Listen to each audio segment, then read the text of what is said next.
नमस्कार स्टूडेंट्स। आज हम जो टॉपिक लेंगे वो क्लास बीएससी फाइनल ईयर है। टॉपिक का नाम है केमिकल प्रॉपर्टीज़ ऑफ सॉइल, यानी मृदा के रासायनिक गुण।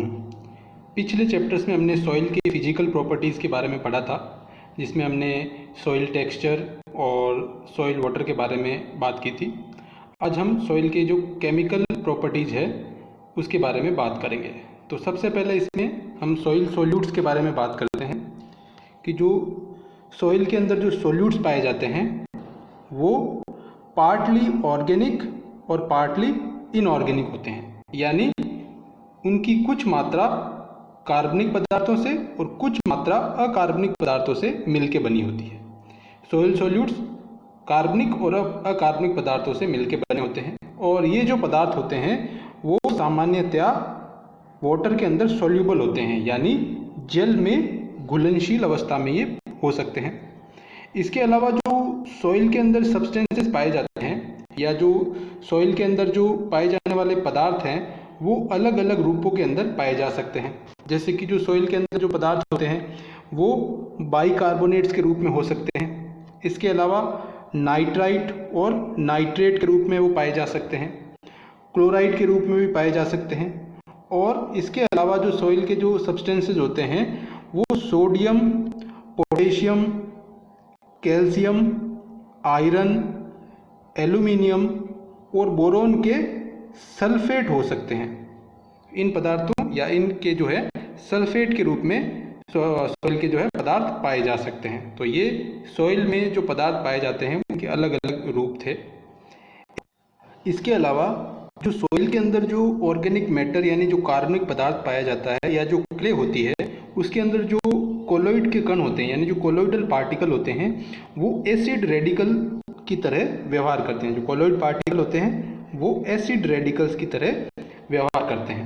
इसके अलावा जो सॉइल की केमिकल प्रॉपर्टीज़ की बात करें तो उसके अंदर एक टर्म यूज की जाती है सॉइल की केटायन एक्सचेंज कैपेसिटी, यानी cation exchange capacity of soil.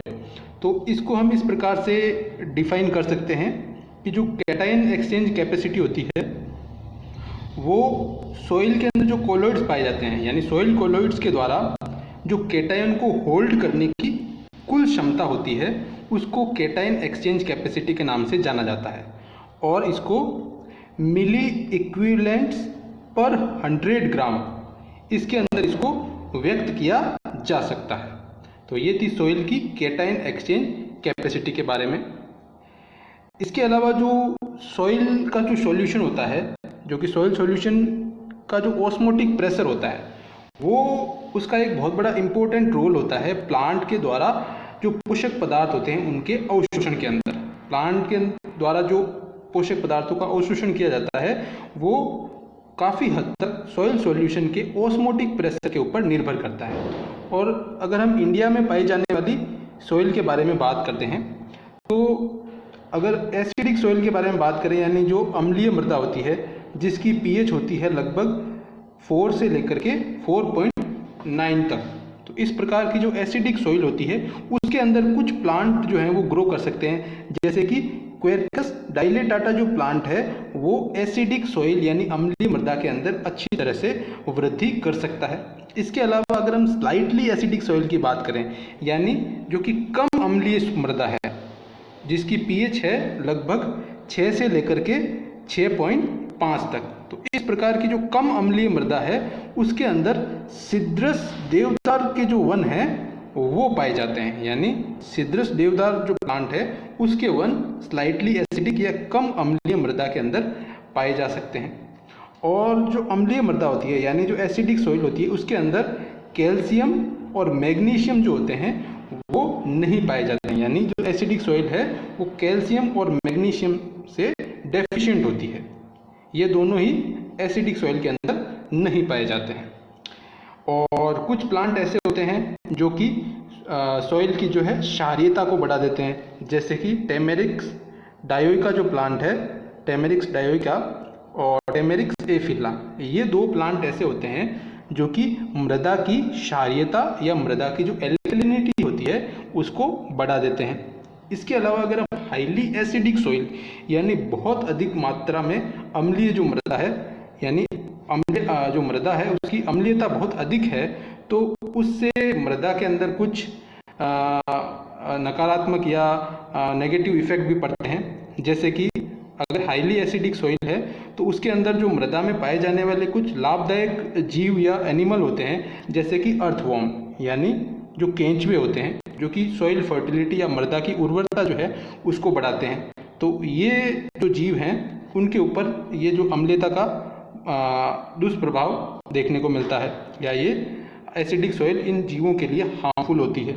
इसके अलावा जो बहुत ज़्यादा मात्रा में अम्लीय मृदा होती है वो सॉइल के अंदर पाए जाने वाले अमोनिफाइंग और नाइट्रीफाइंग ये जो बैक्टीरिया होते हैं इनकी सक्रियता को भी रोक देती है, और साथ ही साथ जो नाइट्रेट का निर्माण होता है उसको भी हाईली एसिडिक सॉइल के द्वारा रोक दिया जाता है, जिससे जो सॉइल की फर्टिलिटी है यानी जो सॉइल की उर्वरता है वो कम हो जाती है। तो ये हाईली एसिडिक सॉइल से होने वाले नुकसान है जो कि प्लांट या जो एनिमल हैं जैसे कि अर्थवॉर्म और जो सॉइल फर्टिलिटी है उसके ऊपर पड़ने वाला दुष्प्रभाव है। इसके अलावा कुछ प्लांट ऐसे होते हैं जो कि सभी प्रकार की मृदा के अंदर अच्छी तरह से वृद्धि करने में सक्षम होते हैं, जैसे कि लेंटाना कैमेरा और बोहीनिया वाहलाई। ये दो प्लांट ऐसे होते हैं जो कि न्यूट्रल यानी उदासीन, एल्कलाइन सॉइल यानी क्षारीय मृदा और एसिडिक सॉइल यानी जो अम्लीय मृदा होती है उसके अंदर आसानी से ग्रो कर सकते हैं। तो ये जो प्लांट हैं ये सभी प्रकार की मृदाओं के अंदर आसानी से वृद्धि करने में सक्षम होते हैं। और अगर हम बात करें जो एसिडिक सॉइल है यानी हाईली एसिडिक सॉइल जो बहुत ज़्यादा मात्रा है उसके अंदर अम्लीयता की, उसको अगर हमें न्यूट्रलाइज करना है तो उसके अंदर कुछ केमिकल्स को ऐड करके ऐसा किया जा सकता है। जैसे अगर हाईली एसिडिक सॉइल है उसको न्यूट्रलाइज करना है तो उसके अंदर जो कैल्शियम और मैग्नीशियम के कार्बोनेट्स होते हैं उनको ऐड किया जा सकता है। साथ ही साथ जो लाइमस्टोन और डोलोमाइट का पाउडर रूप है उसको भी यूज करके मृदा की जो अम्लीयता है उसकी समस्या को दूर किया जा सकता है। और अगर इसी प्रकार मृदा की जो क्षारीयता है यानी बहुत अधिक मात्रा में क्षारीय मृदा है या लवणीय मृदा है, हाईली एल्कलाइन और सेलाइन सॉइल है, वहाँ पर भी वनस्पति नहीं पाई जाएगी।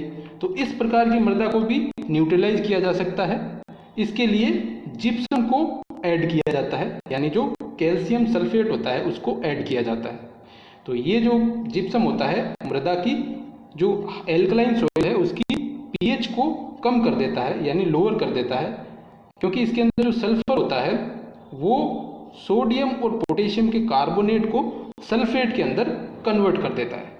तो इस प्रकार हाईली एसिडिक और हाईली एल्कलाइन सॉइल है उसको न्यूट्रलाइज किया जा सकता है।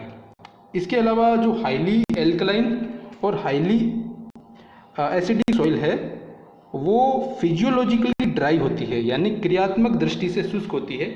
ऐसा इसलिए होता है क्योंकि जो प्लांट जो सॉइल के अंदर वाटर पाया जाता है उसको एब्जॉर्ब नहीं कर पाते। अगर सॉइल के अंदर वाटर है तो उसको प्लांट के द्वारा एब्जॉर्ब नहीं किया जा सकता, यानी जो सॉइल है वो फिजियोलॉजिकली ड्राई हो जाती है। इसके अलावा जो सॉइल के अंदर जो पीएच होती है उसका सॉइल ऑर्गेनिज्म यानी सॉइल के अंदर जो पाए जाने वाले जीव है उसके ऊपर बहुत ज़्यादा प्रभाव होता है। अगर पीएच 5 से कम है तो मृदा के अंदर जो पाए जाने वाले बैक्टीरिया यानी जो जीवाणु और फंजाई यानी जो कवक है उनकी जो एक्टिविटी है कम हो जाती है पीएच अगर 5 से कम है तो ये सॉइल की जो पीएच है वो सॉइल ऑर्गेनिज्म के ऊपर भी प्रभाव डालती है। इसके अलावा हम बात करते हैं सॉइल ऑर्गेनिजम्स यानी मृदा के अंदर पाए जाने वाले जीवों के बारे में। तो सॉइल के अंदर कई प्रकार के जीव जो हैं वो पाए जाते हैं। सॉइल के अंदर जो माइक्रो ऑर्गेनिजम्स यानी जो सूक्ष्म जीव होते हैं उनके अंदर बैक्टीरिया को इंक्लूड किया जा सकता है। बैक्टीरिया पाए जाते हैं जैसे कि जो नाइट्रीफाइंग और अमोनिफाइंग बैक्टीरिया होते हैं। इसके अलावा फंजाई यानी कवक भी सॉइल के अंदर पाई जाती है। एल्गी यानी शैवाल जो है वो भी सॉइल में पाए जाते हैं। एक्टिनोमाइसीटी जो है वो भी सॉइल के अंदर पाए जाते हैं। इसके अलावा जो सॉइल है उसके अंदर जो एनिमल्स यानी सॉइल के अंदर पाए जाने वाले एनिमल्स भी होते हैं, जैसे कि प्रोटोजोआ, हेलमिंथ वॉर्म्स यानी हेलमिंथ कृमि जो होते हैं, निमेटोड्स पाए जाते हैं जो कि प्लांट्स के ऊपर कई प्रकार की डिजीज या रोग उत्पन्न करते हैं, जैसे कि जो टमाटर और ओकरा प्लांट यानी जो भिंडी प्लांट है उसके अंदर ये गोल डिजीज कोज करते हैं। इसके अलावा सॉइल के अंदर इंसेक्ट्स और माइट्स जो हैं वो भी सॉइल एनिमल्स के रूप में पाए जा सकते हैं। और जो सॉइल फॉर्मेशन है यानी जो मृदा निर्माण की प्रक्रिया है उसके अंदर कुछ जीवों का बहुत महत्वपूर्ण योगदान होता है, जैसे कि अर्थवॉर्म यानी केंचुए जो होते हैं, और इसके अलावा जो टर्माइट्स होते हैं, ये सॉइल फॉर्मेशन के अंदर बहुत महत्वपूर्ण भूमिका निभाते हैं। और जो ये अर्थवॉर्म होते हैं यानी केंचुए जिस मृदा के अंदर पाए जाते हैं उस मृदा के अंदर जो नाइट्रोजन की अधिकता देखने को मिलती है। तो ये थे सॉइल के अंदर पाए जाने वाले सॉइल ऑर्गेनिजम्स। तो ये सॉइल की केमिकल प्रॉपर्टीज़ के बारे में था कि हाईली एसिडिक सॉइल में किस प्रकार के प्लांट्स होते हैं, एल्कलाइन सॉइल है तो उसके अंदर किस प्रकार के प्लांट होते हैं। Thank you.